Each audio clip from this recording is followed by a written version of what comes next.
My next guest says the key lesson for investors this week is to stay focused on fundamentals rather than rhetoric from a small Swiss village. Let's go to Christopher Davis, partner at Hudson Value Partners. Christopher, thanks for joining us today. It's hard to ignore threats of war. However, if we're tuning into earnings so far, what have you noticed? Well, with the companies that we've been following in earnings season so far, Morella, the reports have been good. And if we look at some of the macroeconomic indicators, whether it's things like GDP now or some of the different fundamentals or even some of the cooler inflation prints we're seeing, or inflation certainly not getting worse, these are all positive things for the economy. And when we look at something like we're seeing where you could have GDP growth in the 4 or 5% region in the U.S., it's hard to get too bearish. And while there was a lot of noise and a lot of rhetoric coming from the politicians in Davos, and certainly I'm no stranger to rhetoric as someone who lives and works in Palm Beach, Florida, we certainly get it from a village here and a village over there. The reality is staying with that fundamental company by company data, it ended up being just a fine week. Yeah, I'm sure the noise is very loud where you are. So gold has been gaining on the uncertainty. Do you think it'll still move the same way this year? Yeah, I think as long as geopolitical risk and geopolitical instability is out there, that's a bull market for gold. And the important thing that we see is that central bank demand for gold, particularly as banks look to diversify their reserves. We think that's raised the floor in a lot of regards for the gold price.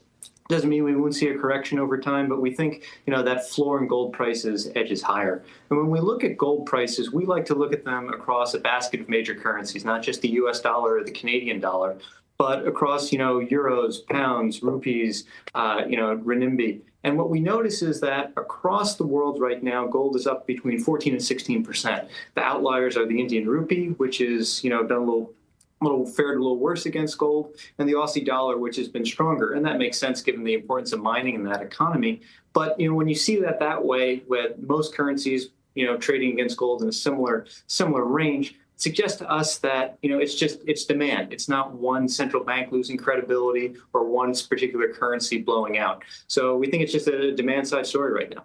Okay, so you took a global look. Are there certain gold stocks you do like right now?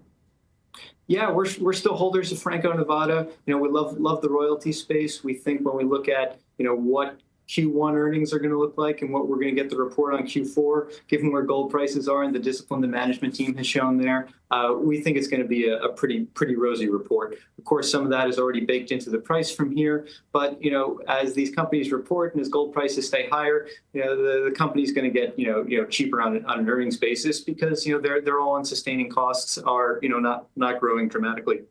In our ETF portfolios, we also own GDX, the basket of gold miners, which has really been a rocket ship over the past year. And, those companies are really still exhibiting a good amount of discipline on capital allocation front between exploration, not doing any sort of crazy M&A, which are all good things you want to see as an equity holder. Okay, so GDX is Oneok gold mine. Okay, let's have a look at silver as well, because, of course, it pushed above $100 US an ounce today, so a record there. But you have concerns. What are they?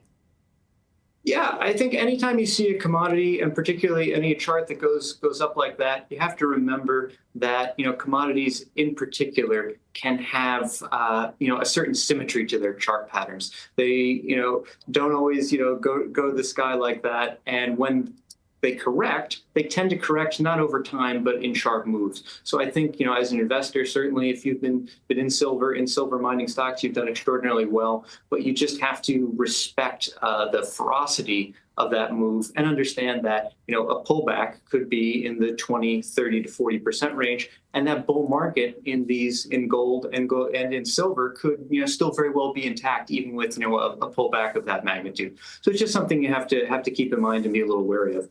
You don't have that same level of central bank demand with silver as you do gold. It's a little bit more of a trading commodity and a little bit more of, some industrial demand as well. Let's get to a couple of your picks. They're value picks. The first one is OKE. Tell me about it. Yeah, Oneok. So, Morella, always a little bit of trepidation on my part as an American to go on Canadian television and pitch an energy stock. But we think Oneok is a good reason to look south of the border. And that chart right there tells a good part of the story. We got involved right around November of last year in the fourth quarter, and Oneok investors had suffered over the course of the year. It's a natural gas pipeline throughout the U.S. They had made about 3 different acquisitions over the past 3 years.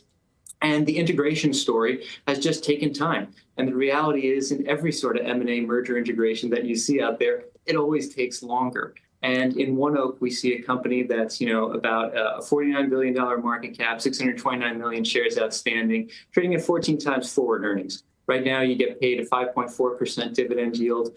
And I think, it's a good total return story going forward. We see a lot of confidence in the management team, who in the past year has increased the dividend, bought back stock, and paid down debt. That's a capital allocation trifecta, and that's, shows some real confidence. And we think, 2026 should be the year that both the financial engineering element here and the merger integration synergies come into play, and it should be a good winner in people's portfolios. Okay. And I also think, just would add that it is a C Corp, so whether you're on the north side of the border or the south side of the border, it's a lot easier to hold than some of the publicly traded partnerships out there.